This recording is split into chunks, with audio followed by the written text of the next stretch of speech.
नमस्कार दोस्तों, आज मैं फिर आप लोगों के सामने एक नया वीडियो लेकर उपस्थित हुआ हूँ। आज का हमारा जो वीडियो है वो लाभ और हानि के टॉपिक पर डिपेंड है। ये अगर इस टॉपिक की मैं बात करूं तो ये काफी अच्छा टॉपिक है किसी भी एग्जाम के अनुसार। आप चाहे एसएससी का एग्जाम ले लीजिए, चाहे बैंकिंग या रेलवे का एग्जाम है, या फिर आपके एमपी में एमपीपीवी का कोई भी एग्जाम है, ज्यादातर एग्जामों में इस टॉपिक से लगभग 2 या 3 क्वेश्चन पूछे जाते हैं। इस टॉपिक में अगर देखा जाए तो काफी सिंपल क्वेश्चन से लेकर स्टैंडर्ड लेवल तक के क्वेश्चन आप लोगों को देखने को मिलेंगे। इसमें काफी बहुत से क्वेश्चन ऐसे होंगे जो बिल्कुल सिंपल क्वेश्चन होंगे, बहुत से क्वेश्चन ऐसे होंगे जो मीडियम लेवल के होंगे, बहुत से क्वेश्चन आपको ऐसे मिल जाएंगे जो काफी स्टैंडर्ड लेवल के हो जाएंगे। दूसरी अगर मैं बात करूं, जैसे ज्यादातर हम ये सोचते हैं कि एग्जाम के अनुसार अगर जो टॉपिक एग्जाम में आ रहा है उन्हें ही हमें सीखना है। वैसे देखा जाए तो अगर जनरल लाइफ की अगर बात की जाए, अगर ये टॉपिक अगर आपको आता है तो इसकी कहीं भी आपको जरूरत पड़ सकती है। डेली की दिनचर्या में यूज होने वाला टॉपिक है ये। कई बार हमें ऐसा लगता है कि नहीं ये तो बहुत ही आसान सा टॉपिक है, हमें बहुत अच्छे से आता है, तो ऐसा नहीं है। इसमें कई बातें ऐसी हैं जो आप लोगों को समझ में या फिर आप लोगों को समझ में तो आती है, लेकिन उनमें कंफ्यूजन रहता है, डाउट रहता है कि क्या करें क्या नहीं करें। चलिए हम स्टार्टिंग करते हैं लाभ और हानि के टॉपिक की। लाभ और हानि, क्योंकि मैं बिल्कुल जीरो से समझाते हुए आपको इसको काफी स्टैंडर्ड लेवल तक ले जाने वाला हूं, और चूंकि बड़ा टॉपिक है तो कई टुकड़ों में ये टॉपिक आपको मिलेगा। तो अगर आपको ये टॉपिक अच्छे से समझना है तो इस टॉपिक पर बने सारे वीडियोस को अच्छे से देखिएगा। कई लगभग 4 से 5 वीडियो बनाऊंगा मैं इस टॉपिक पर। तो देखिए हम स्टार्टिंग कर रहे हैं बिल्कुल जीरो से। सबसे पहले हम मैं बात कर रहा हूं, इसमें कुछ शब्द आते हैं, उन शब्दों की देखिए वो कौन कौन से शब्द हैं। देखिए सबसे पहले आता है इसमें क्रय मूल्य। तो क्रय मूल्य क्या होता है? सिंपल सा, जिस कीमत पर कोई वस्तु खरीदी जाती है, जिस कीमत पर हम कोई वस्तु खरीदते हैं उस कीमत को हम बोलते हैं क्रय मूल्य। बात करें विक्रय मूल्य की, तो जिस कीमत पर कोई वस्तु खरीद कर बेची जाती है, जैसे हमने कोई वस्तु खरीद ली, जैसे ये पेन मैंने 5 रुपए का खरीदा तो 5 रुपए हो गया क्रय मूल्य, और इसको मैंने लेकर 7 रुपए का या 4 रुपए का या 20 रुपए का, जितने में भी मैंने बेचा है इसको, तो वह कीमत कहलाएगी आपका विक्रय मूल्य। इसके बाद आता है इसमें लाभ और हानि, प्रॉफिट और लॉस। तो प्रॉफिट और लॉस या लाभ या हानि वो डिपेंड करेंगी क्रय मूल्य और विक्रय मूल्य पर। किस प्रकार से डिपेंड करेंगी?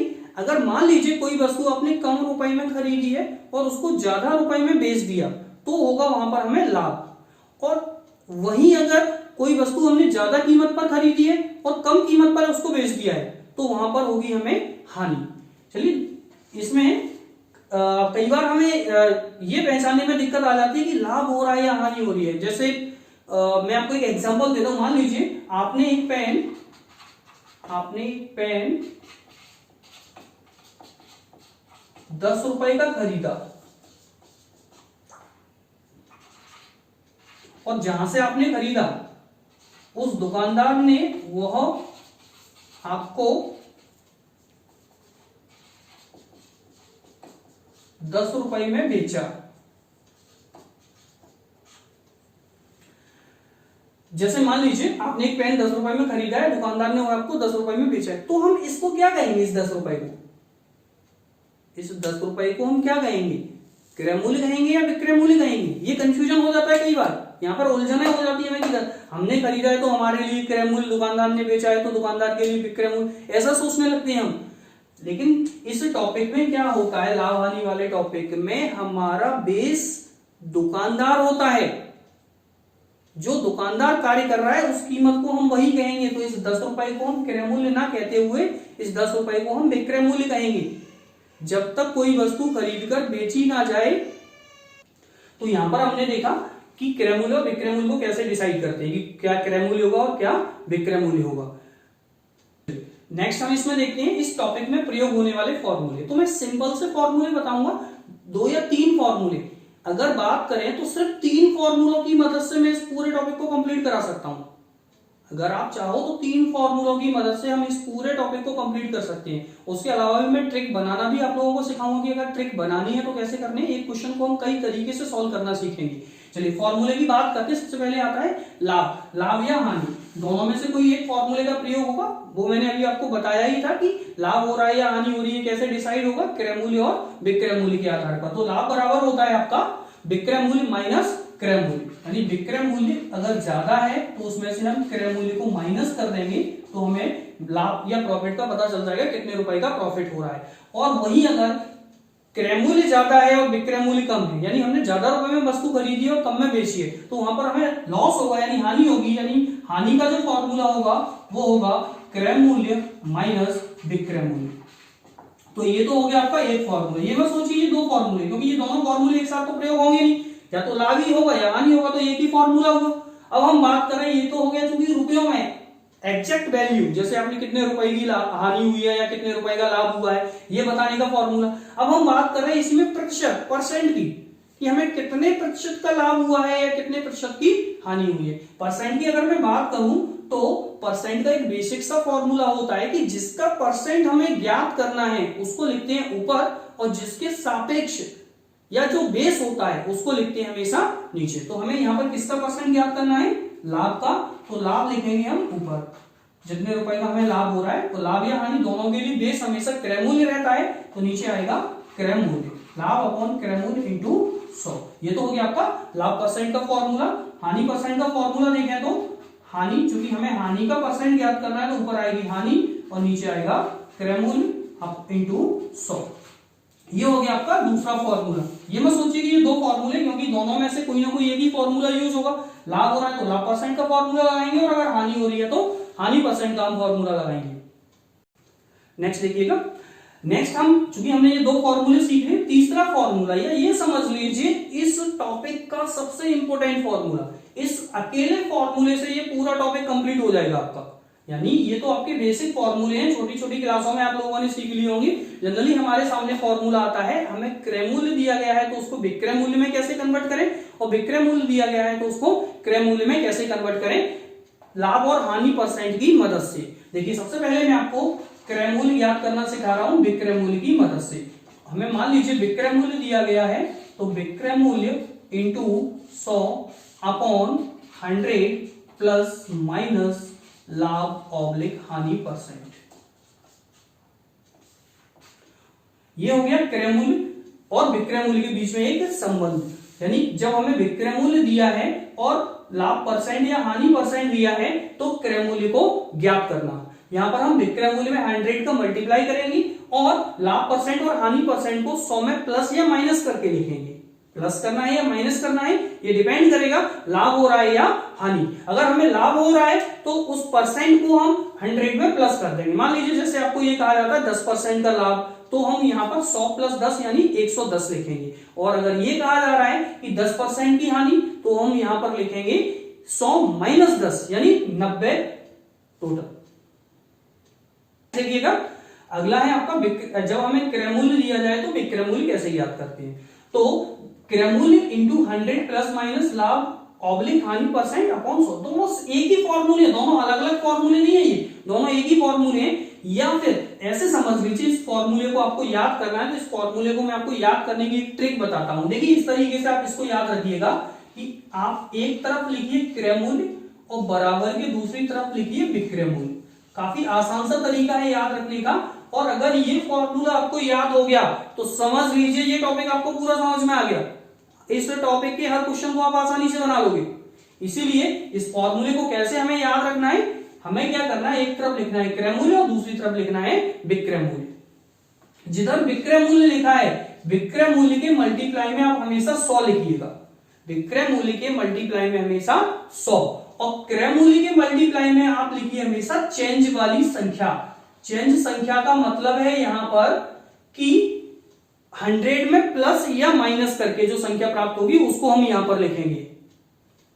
देखिए तो ये आपका तरीका है, काफी अच्छा तरीका है। इस तरीके से आप इस फॉर्मूले को आसानी से याद रख सकते हो। कैसे याद रखना है आपको, इसको एक तरफ क्रय मूल्य लिखना है, एक तरफ विक्रय मूल्य। विक्रय मूल्य में हमेशा 100 का गुणा करना है और क्रय मूल्य में चेंज वाली संख्या। चेंज वाली संख्या का मतलब 100 में या तो परसेंट को जोड़कर लिखना है या परसेंट को घटाकर लिखना है। लाभ है तो जोड़ना है, हानि है तो माइनस करना है। ये यही वाले दोनों फॉर्मूले, चाहे ये वाला हो चाहे दोनों, चेक कर लीजिए। आप देखिए इसको क्रॉस मल्टीप्लाई करिए। क्रय मूल्य इंटू क्या आएगा, क्रय मूल्य इंटू 100 प्लस माइनस लाभ परसेंट ऑब्लिक हानि परसेंट, यही लिखा है यहाँ पर। बराबर में क्या जाएगा, विक्रय मूल्य इंटू 100, यही लिखा है यहाँ पर। चाहो तो इसको भी चेक कर लीजिएगा, विक्रय मूल्य इंटू 100 ये लिखा हुआ है। विक्रय मूल्य इंटू 100 बराबर में क्या आ रहा है, क्रय मूल्य इंटू 100 प्लस माइनस लाभ ऑब्लिक हानि परसेंट। तो ये 3 फॉर्मूले अगर आप याद कर सकते हो तो ये टॉपिक आप लोगों के लिए काफी आसान होने वाला है। चलिए अब इसके क्वेश्चन देखते हैं हम एक तरफ से।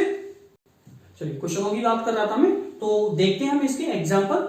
एक एग्जाम्पल है हमारा कि एक व्यक्ति ने खिलौना 25 रुपए में खरीदा है, यानी उसने खरीदा कितने में, यानी क्रय मूल्य कितना है हमारा यहाँ पर 25 रुपए, और उसे 30 रुपए में बेच दिया। विक्रय मूल्य कितना है यहाँ पर 30 रुपए, 25 रुपए में खरीद कर 30 रुपए में बेच दिया है। पूछा क्या गया है इसमें हमें, लाभ या हानि। याद रखिएगा लाभ या हानि बताना है, परसेंट नहीं बताना हमें यहाँ पर एग्जैक्ट रुपए में बताना है कि उसको कितने रुपए का लाभ या हानि हुई।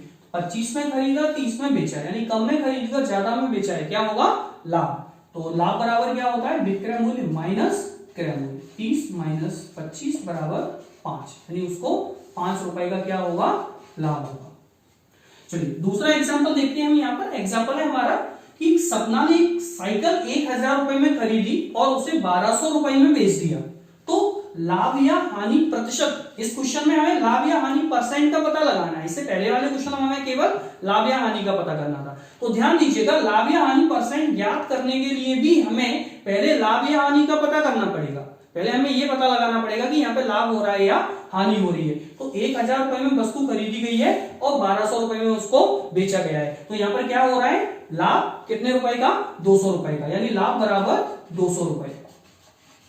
क्योंकि अभी मैंने आपको बताया था कि लाभ परसेंट, क्योंकि लाभ हो रहा है तो लाभ परसेंट का फॉर्मूला लगाएंगे, और लाभ परसेंट बराबर होता है लाभ बटे क्रय मूल्य इंटू 100। इसको जब आप सॉल्व करोगे तो ये आएगा कितना, 200 रुपए का, चूंकि हमें लाभ हुआ है और 1000 रुपए क्रय मूल्य, तो 200 बटे 1000 इंटू 100, 2 जीरो से ये 2 जीरो, ये 2 बार, ये 20, यानी टोटल 20% का लाभ होगा। देखिए तो अभी तक हमने देखा कि लाभ या हानि या लाभ परसेंट या हानि परसेंट कैसे ज्ञात करते हैं। अगले क्वेश्चनों में देखते हैं हम कुछ और बातें, जैसे कि अभी हमने सीखा था कि लाभ या हानि परसेंट या लाभ और हानि का कैसे पता लगाते हैं। अब इसमें हम आगे बढ़ रहे हैं। जैसे कई बार क्या होते हैं, उपरिव्यय, उपरिव्यय एक शब्द आता है, या अतिरिक्त खर्च। जैसे आपने किसी व्यक्ति ने पुरानी मशीन खरीदी है और उसकी मरम्मत कराने पर कुछ एक्स्ट्रा रुपए खर्च कर दिए, तो जो रुपए मरम्मत कराने में खर्च हुए उनको भी क्रय मूल्य में ही जोड़ा जाता है, ना कि विक्रय मूल्य में जोड़ेंगे। उन्हें उन रुपयों को भी हम क्रय मूल्य में जोड़ेंगे। या फिर एक वस्तु को खरीदा और उसको एक स्थान से दूसरे स्थान तक ले जाया जा रहा है, तो जब हम एक वस्तु को एक स्थान से दूसरे स्थान तक ले जाएंगे तो उसमें कुछ अतिरिक्त परिवहन खर्च आएगा, तो उस खर्च को भी क्रय मूल्य में ही ऐड किया जाता है। दोनों को मिला के जो कीमत बनती है उसको फाइनली क्रय मूल्य कहते हैं हम। तो देखिए नेक्स्ट एग्जांपल इसी पर आधारित है आपके, कि एक व्यक्ति ने एक मेज 450 रुपए में खरीदी और 30 रुपए उसके परिवहन पर खर्च किए। परिवहन पर कितने रुपए खर्च किए, 30 रुपए, और मेज को उसने 600 रुपए में ले जाकर बेच दिया है। तो हमें अब ये बताना है कि इसमें लाभ हुआ या हानि, लाभ या हानि परसेंट कितना होगा। चलिए सबसे पहले कितने रुपए में खरीदी उसने उसको, 450, और परिवहन पर कितना खर्चा किया, 30। तो ये 30 रुपए कहां जाएंगे, आपके क्रय मूल्य में ही जाएंगे। तो फाइनली क्रय मूल्य कितना हो जाएगा आपका, 480 रुपए। बेचा कितने में है, यानी विक्रय मूल्य कितना है उसका, 600 रुपए। यहां पर देखते हैं 480 रुपए में खरीदी है, 600 रुपए में बेची है वस्तु, तो क्या हो रहा है, ज्यादा में बेची है तो लाभ हो रहा है। तो लाभ परसेंट बराबर होता है वही लाभ बटे क्रय मूल्य। लाभ ज्ञात कर लेते हैं हम यहाँ पर, 600 माइनस 480, ये आपका आएगा 120। कितने रुपए का लाभ हो रहा है यहाँ पर हमें, 120 रुपए का, और यहाँ पर क्रय मूल्य कितना है, 480 रुपए इंटू 100। इसको जब आप सॉल्व करोगे तो ये आ जाएगा आपका 25%, यानी उस व्यक्ति को इस सौदे में 25% का लाभ होगा। अगले क्वेश्चन पर आते हैं। एक व्यक्ति एक पुरानी साइकिल 1200 रुपए में खरीदता है, यानी एक साइकिल को वो कितने रुपए में खरीद रहा है, 1200 रुपए में तो खरीद रहा है, लेकिन चूंकि वो पुरानी साइकिल है उसकी मरम्मत पर उसने कुछ अतिरिक्त खर्चा किया है यहाँ पर 200 रुपए का। उसकी मरम्मत कराने पर उसने 200 रुपए खर्च किए हैं और उस साइकिल को 1680 रुपए में बेच दिया है। तो यहाँ पर जो मरम्मत पर खर्चा हुआ है उस खर्चे को भी हम क्रय मूल्य में ही ऐड करेंगे। तो बात करते हैं क्रय मूल्य की, उस साइकिल का जो क्रय मूल्य होगा वो देखते हैं, 1200 रुपए में तो उसने उसको खरीदा है और 200 रुपए उसकी मरम्मत पर खर्च किए हैं, तो फाइनली वो साइकिल उसको 1400 रुपए की पड़ी। यानी उस साइकिल का क्रय मूल्य 1400 रुपए हो गया, और उसको बेचा कितने का है, यानी विक्रय मूल्य कितना रखा है उसने उस साइकिल का 1680 रुपए। तो यहाँ पर हम चेक करते हैं कि लाभ हो रहा है या हानि। 1400 में खरीदी है, 1680 में बेची है, यानी क्रय मूल्य से विक्रय मूल्य ज्यादा है तो प्रॉफिट होगा। और प्रॉफिट परसेंट याद करना है हमें, तो प्रॉफिट परसेंट यानी लाभ परसेंट बराबर होता है लाभ बटे क्रय मूल्य इंटू 100। तो लाभ का पता कर लेते हैं, 1680 माइनस 1400 रुपए माइनस करेंगे तो ये आ जाएगा आपका 280, यानी 280 रुपए का उसको यहाँ पर लाभ होगा। और लाभ परसेंट बराबर होता है लाभ बटे क्रय मूल्य। याद रखना क्रय मूल्य यहाँ पे 1200 रुपए मत रख देना, क्रय मूल्य कितना है हमारा 1200 प्लस 200 1400 रुपए। तो 1400 रुपए क्रय मूल्य है इंटू 100। इसको जब आप सॉल्व करोगे तो 14 दूनी 28, यानी 20% का उसको इस सौदे में लाभ होगा। देखिए तो ये क्वेश्चन, इसके बाद अगले क्वेश्चन हम नेक्स्ट अगली वीडियो में देखेंगे। अगर आप पहली बार हमारा वीडियो देख रहे हो तो आप प्लीज हमारे चैनल को सब्सक्राइब करिए। सब्सक्राइब करने से आपको फायदा ये होगा कि जब भी मैं नया वीडियो बनाऊंगा तो आपको सबसे पहले उसकी नोटिफिकेशन मिल जाएगी। बेल आइकन जरूर दबा दीजिए नोटिफिकेशन मिलने के लिए। धन्यवाद।